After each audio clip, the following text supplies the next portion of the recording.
are the backbone of every society and need to be promoted, encouraged, and directed well to invest in the country's future. With maximum participation, one cannot underestimate their influence in the outcome of the forthcoming harmonized elections. Our perspective is yet most young people don't register and they don't vote. We actually have statistics from the Zimbabwe Election Support Network that indicated that it was only a few percentage of youth who were on the voters' roll, maybe 13 to 18% of young people were on the voters' roll. And we had also done direct observation and discovered that young people were not voting. And we've also done a bit of research as yet to find out where young people are not participating in the governance of their country. And, most young people, it's a lot of apathy and they don't see any value. And they are not engaged and they don't share a common vision for Zimbabwe.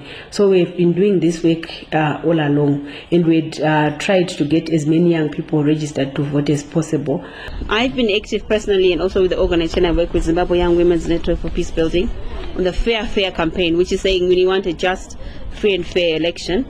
And we also have the X1G, which is the first time generation voters mobilization project. And right now we're having the Get Out the Vote campaign, where we're just talking to young people to say your vote makes a difference, go out there and vote and vote. I think I will largely speak from a woman's point of view to say that when I monitored the 2008 elections, I think it was Priscilla Msia who spoke about the fact that when you contest in an election as a woman, the election is really not about you as an individual or what you can offer, but it's largely about the political mastheads. Whose party do I belong to?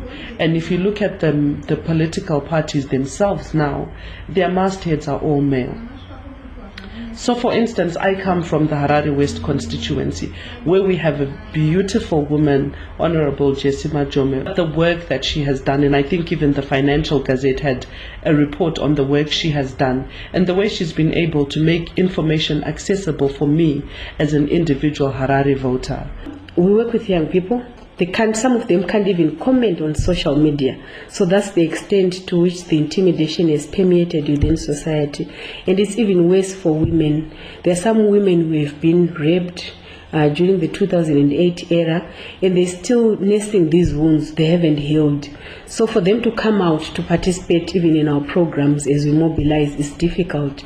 And even for them to vote for a candidate of their choice, they will not make that decision. They will vote for a person who will ensure that they are safe in that community. So they are going to make those choices out of fear because of a lot of intimidation that is going on. And we've been doing all that with different young women all across Zimbabwe. And it's been quite interesting, it's been fun. And like I said before, Zimbabweans are really eager to vote. Some have even asked us who to vote for. It's not really our place to tell them who to vote for, but we really think that people should go and exercise their right to vote. So now when you look at the women's movement and the campaigns they're running, the Women in Politics Support Unit, for instance, talks about voting for a woman. Who is this woman and what is it that she can offer us? The Women's Trust is talking about the Simuka Zimbabwe campaign, where they're encouraging women to not only stand up and run as run for political office, but what they're saying is women need to vote as well. You need to go. My mother needs to go and register. My sister needs to go and register, but she needs to vote for a woman.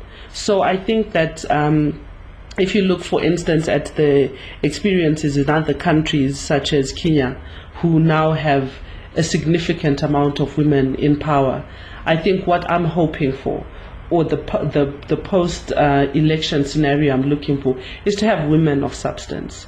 As much as we appreciate the quota, we want to have women in parliament who represent women's issues, women who are aware of what our issues are every single day, and who can also speak authoritatively on relevant national issues, but from a woman's perspective.